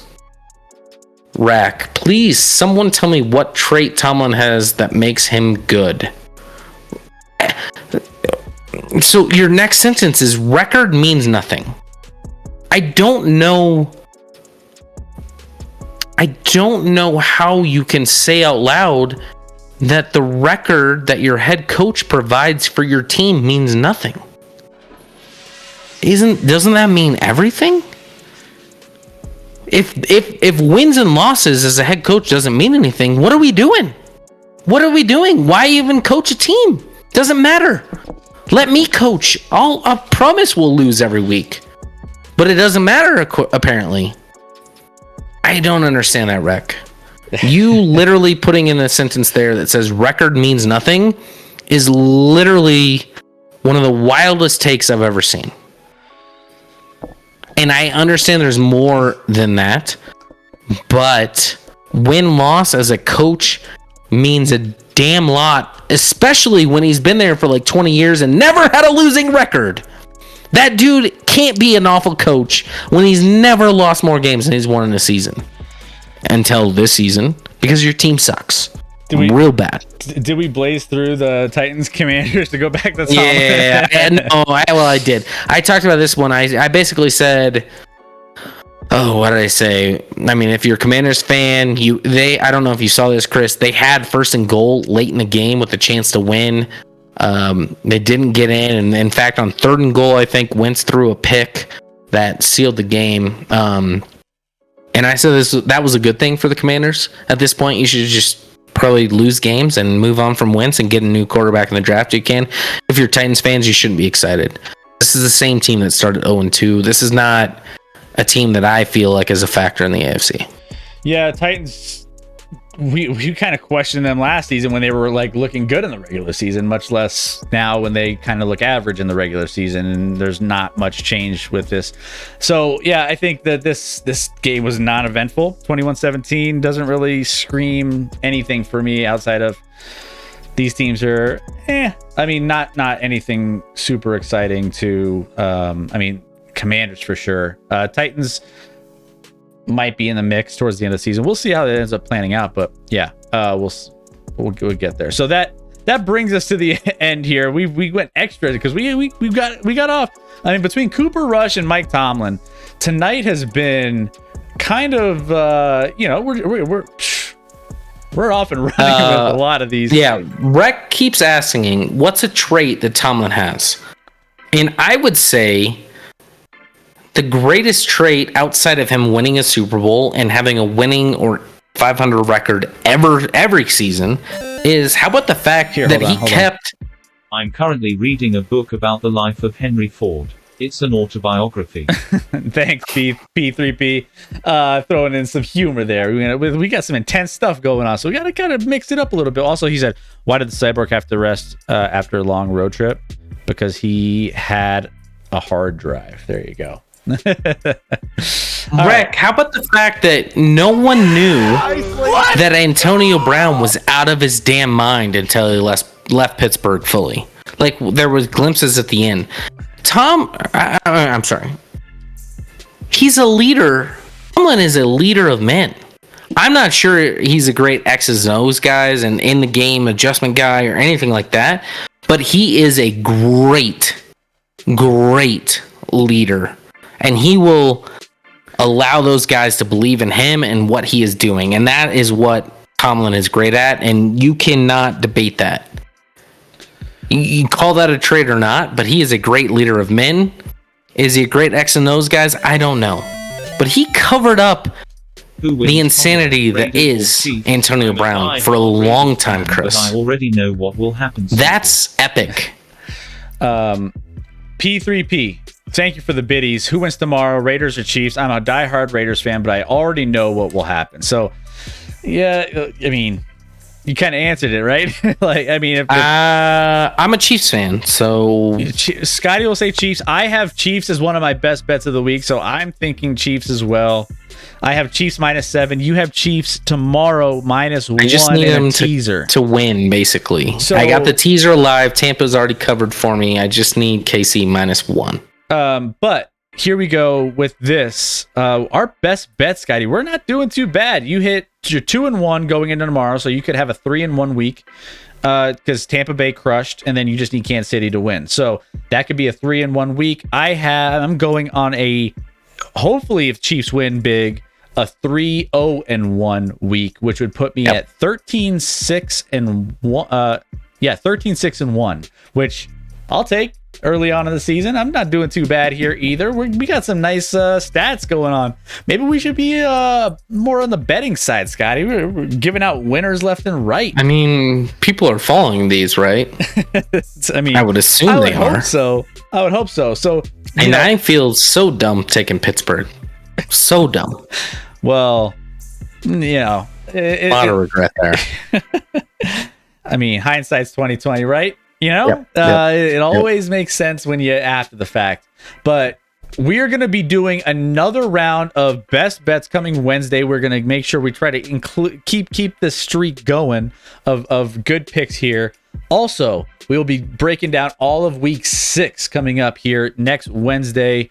And it is going to be a lot of fun, guys. So make sure you guys hit that follow button if you have not already, so you know when we go live each and every Wednesday. We're 9:30 Eastern, and just put that into your time zone, and that's when we're going live. So we're going extra long tonight. We're going to catch up on all of our contest rankings on Wednesday because it's already kind of late for all of you guys in the chat and for us. And so we want to get you, all well rested, which, obviously it's already late, so you're not well rested, but try to have a great start to your week. Scotty, go ahead. Cuban threw out Cleveland +3. A new streak is born. Oh, let's be nice. Let's be nice. If you guys have followed us for a while, last season, if we had the same pick, we almost lost every single time. We're now 2-0 this season, Chris. when we have the same pick. We're 2-0. We got Cleveland, and quite frankly, they should have won the game outright, but they cover the +3. 2-0 on picks, where we have the same pick. So we're hot, Chris. We're hot right now. Follow us,